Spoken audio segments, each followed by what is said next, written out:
So today we're going to talk about depression, and generally, like the video said, about 21 million U.S. adults had at least one major depressive episode in the year 2020, and it's kind of just like gotten worse since then, just steadily, and of course it affects all ages, all racial, ethnic, and socioeconomic backgrounds. So here, I'm going to pass this out. So the first figure 1, says 210.5 billion lost earnings per year due to serious mental illness. Depression is the leading cause of disability in the United States among people ages 15 to 44, and depression ranks among the top 3 workplace issues in the United States, along with family crisis and stress. And then the second one, figure 2, says 80% of those treated for depression show an improvement in symptoms within 4 to 6 weeks of starting treatment. And then 2/3 of people with depression do not actively seek nor receive proper treatment. And that is the main reason I'm showing you that second chart, is the second statistic. 2/3 of people with depression do not actively seek nor receive proper treatment. And this statistic, first-hand experience and stories I hear from my community, leads me to believe that there's still a lot of stigma around depression and other mental illnesses. And having that stigma in our society can affect whether a person seeks out treatment and other resources that can help with their symptoms. Beliefs like depression is a choice. It's just a part of life that you need to get over. It's only brought on by a traumatic event. Only women get depressed. Talking about your depression makes it worse. And medication is the only treatment, and once you're on medication, you have to take it forever. Beliefs like these create stigma around depression, which hinders a person's decision to get help, and that can be life-threatening. Another common belief is being depressed means you have depression, which is not true. Now, I realize this verbiage can be a little bit confusing, but there is an important distinction. So let's talk about the difference.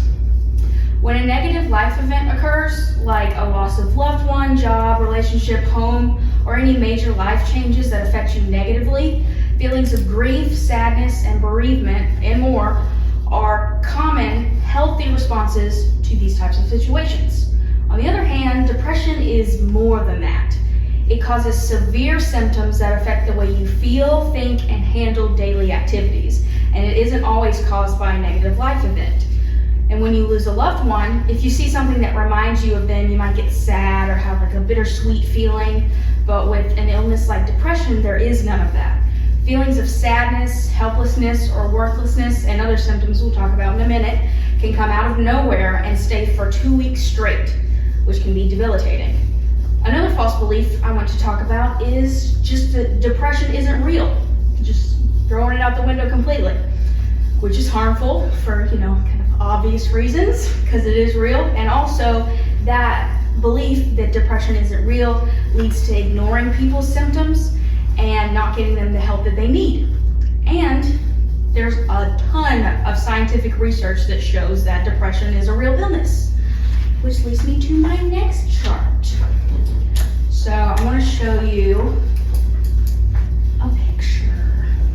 Okay, so this is a PET scan that compares brain activity during periods of depression with normal brain activity of someone who's not depressed. And an increase of blue and green colors along with a decrease of white and yellow areas shows a decrease in brain activity due to depression. And not just a little bit, a lot, as you can see. I show you this to say that depression is a serious mental illness that physically affects your brain. It's not just, oh, well, you feel sad. Like, this is a real illness and you can see it. Here's proof. So, Amen. Share as you would like to with your friends. So now that we've established that depression is real, let's talk about symptoms. Depression can present itself in a variety of ways, ranging in different symptoms, and it varies from person to person. But basically, across the board, depressive disorders change how people function in their daily lives. So let's talk about some common changes in behavior and symptoms. So changes in sleep, changes changes in appetite or weight, whether it's gaining weight or losing weight, and same thing with appetite. Difficulty concentrating, remembering, or making decisions. Low energy and fatigue. Random physical aches and pains in your body that aren't caused by something else specifically, or even like digestive problems that can be caused by depression. Moving or talking more slowly, feeling restless, a lack of interest in activities, feeling hopeless or kind of empty inside, thoughts of death or suicide, and suicide attempts. So if you're experiencing any of these symptoms, especially the last three, which is thoughts of death, suicide, suicide attempts, and feeling hopeless and empty, please talk to your doctor. In this type of situation, it is definitely better to be safe than to be sorry. It can be difficult to open up about your symptoms, but the sooner you do, the sooner you can get help managing them. And, like the video said earlier, if you ignore your symptoms, it doesn't make them go away. And in a lot of cases, it makes it worse. So, keep that in mind. There are several different types of depression that are like slightly different or may develop under unique circumstances. But the first type I want to talk about is major depressive disorder, which is the most common type of depression. So people with major depressive disorder or major depression can experience symptoms that result in severe impairments that interfere with or limit one's ability to carry out major life activities. A person with major depression faces episodes of depressed mood or lack of interest or pleasure in nearly all activities for at least 2 consecutive weeks.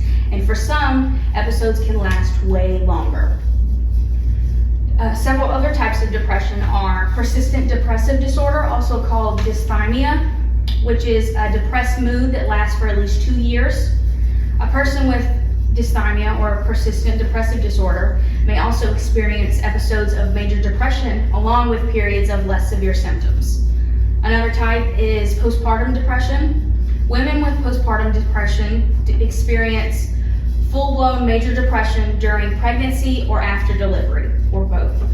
And feelings of extreme sadness, anxiety, and exhaustion that accompany postpartum depression usually makes it very difficult for these new mothers to complete daily care activities for themselves and or their children. Next is psychotic depression, which occurs when a person has severe depression plus some form of psychosis, such as having like disturbing false fixed beliefs, like really believing in something, and those are delusions, or hearing or seeing upsetting things that others cannot hear or see, hallucinations.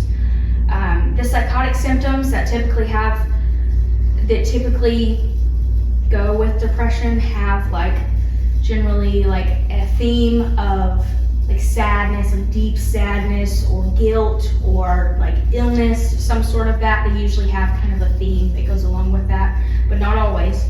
And then seasonal affective disorder, also known as SAD. You can laugh at that, it's kind of funny. It's sad. SAD, seasonal affective disorder, is characterized by the onset of depression during winter months, which is when there's less natural sunlight. This depression generally lifts during spring and summer and is typically accompanied by social withdrawal, increased sleep, weight gain, which predictably returns every year during winter. So what's the cause of depression? It's annoying, but we don't have it nailed down to where we can say this is the one cause, and when we avoid that, we don't have depression anymore. We're still working towards trying to figure out exactly how to avoid it in future generations. So it doesn't really have a single cause. It can be triggered by a life crisis, a physical illness, or something else, but it can also occur spontaneously, which is kind of frustrating.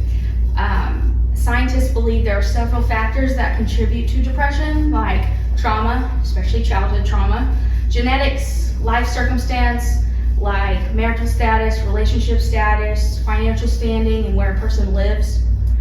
Brain changes, other medical conditions like history of sleep disturbances, medical illness, chronic pain, anxiety, and ADHD are more likely to develop depression. Some illnesses like hypothyroidism can mimic depression, And some medications can also cause symptoms of depression. For example, like we talked about last month, birth control or other medications that changes your hormones. Those can affect whether you develop depression. And then of course, drug and alcohol abuse, that always messes with your brain chemistry severely.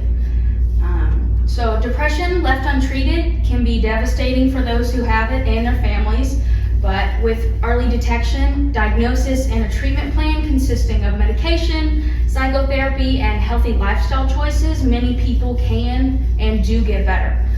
Although a depressive disorder can be a can be very devastating for the family. It's like, feels like this giant, huge thing that no one can fight against. With the right help and treatment, you can get better. There is hope, so don't abandon ship. The key is to get a specific evaluation and treatment plan, and a safety plan is also important for individuals who have suicidal thoughts. And a safety plan is just generally what to do when you start to feel yourself getting kind of like those lower thoughts and like those darker thoughts, and like what to do when you start to feel like you don't want to be here anymore. You talk to a loved one, and then as like the more severe your symptoms and thoughts get, the more you go to the hospital or you talk to your doctor or whatever, and you can find those safety plans online, examples of them, so they're very helpful. So after you go to the doctor and an assessment rules out any medical or other possible causes going on, a patient-centered treatment plan can include one or a combination of the following. Psychotherapy, also known as talk therapy, includes like cognitive behavioral therapy, dialectical behavioral therapy, or family therapy, and medications including antidepressants, mood stabilizers, and antipsychotic medications. And then exercise can help with mild to moderate symptoms. And the treatment plan is a process and may not work right away. Specifically, taking medication can be a long process, and the first type of medication or the second or the third may not be right for you and your brain and your body. This can be very frustrating, but try to remain patient and be open with your doctor about the severity of your symptoms and any side effects you experience. And so I've heard a lot of weird stories and about how odd side effects of medications are. Like some people, like shaking, or sometimes they make anxiety worse or depression worse or suicidal thoughts worse, but then there's also like random stuff that kind of makes like high blood pressure, or have like problems with your hormones, or like uncontrollable eye movements, like random stuff. So if you're experiencing anything weird and you kind of realize that it's kind of when you started the medication, look it up and see if that's a symptom, or just talk to your doctor, because you'd be surprised at how many weird random side effects there are. So yes, and that's your body telling you it does not like that medication. So be very open with your doctor. And there are also other options if talk therapy and medications aren't working well enough, like light therapy, especially with seasonal affective disorder. That helps a lot. It uses like a light box, and you can just get them on Amazon, and they're not very expensive. And they expose a person to full spectrum light in an effort to regulate the hormone melatonin. And yep, and you can just get them on Amazon and get it in your office. And it's called a light box. Yes, it's a light box, and it works really well. And even if you don't have depression, it still is very good for your body, because like generally as a society we don't get as much sunlight as we really need to, because a lot of us are indoors most of the time, and that can be very helpful. And it's been a while since I've looked at them, but I think they're like, depending on how fancy of one you get, it's like $30 to $50. Wow. So, and then with Amazon, free shipping. So hey, yep, definitely look into that. That's good to know, especially because when they're depressed, they don't want to go anywhere. Right. Yeah, all you gotta do is turn on the light. Yes. And then there are a couple different ones that are brain stimulation therapies, like electroconvulsion therapy for depressive disorders with psychosis, which I know sounds very scary, but treatment has tremendously improved since the use of it in horror stories that you hear from back in the day or see on movies. It's gotten a lot better, okay? You know, if you're still uncomfortable with it, do your own research and talk to your doctor about, It's not like a lobotomy. Right, exactly, and they're not, it's not. Old school electric. I mean, in our generation, they did electric shock treatment. Right, yes. This is the updated version of that, but it is much better. It is Okay, not. good. Maybe not as painful. I mean, No, you don't. It doesn't hurt, and they give you medication to put you to sleep, and then they do it, and then you wake up, and you might be like, I've heard of some people might be like a little sore, get kind of like a headache, but then it goes away by the end of the day. So it's a lot better. So we were really onto something back in the day. They just fine-tuned it. Sadly, I thought they did away with it. Right, a lot of things they started with like a decent idea, like maybe that's a good theory, but then they just went off to left field. Yeah, they went a little crazy. Shocking people, but yes, we have developed a little bit better than that now, so we're good. That's good to know. Yes, and then another option is repetitive transcranial magnetic stimulation, TMS, for severe depression, and it uses magnetic waves to help stimulate those happy chemicals in your brain. So, and that has And they go with magnets. Yep, and they've had a lot of success with that too. Mm-hmm. And it's generally every day for 6 weeks, and it's not painful or anything like that either. But magnetic waves to help stimulate the happy chemicals like That's good to serotonin and know. dopamine. Mm-hmm. And then other approaches like acupuncture, meditation, faith, and nutrition can be a helpful part of a well-rounded treatment plan. But everyone is different, so everyone's treatment plan will look differently. And so work with your mental health professionals to figure out exactly the right thing for you. And it might be trial and error type thing. But like I said, be very open about your symptoms and side effects and anything, because they can affect you more than you might realize. So if you're alert and aware and trying to just be very aware of the emotions you're having and the thoughts you might be having, and whether that is normal for you or different. So just try to be aware as much as possible and be open with your doctors and everything. And there is hope. You just got to figure out exactly what's right for you and your body. So That's really good. That is great information. I didn't have any idea on that. I have one right now.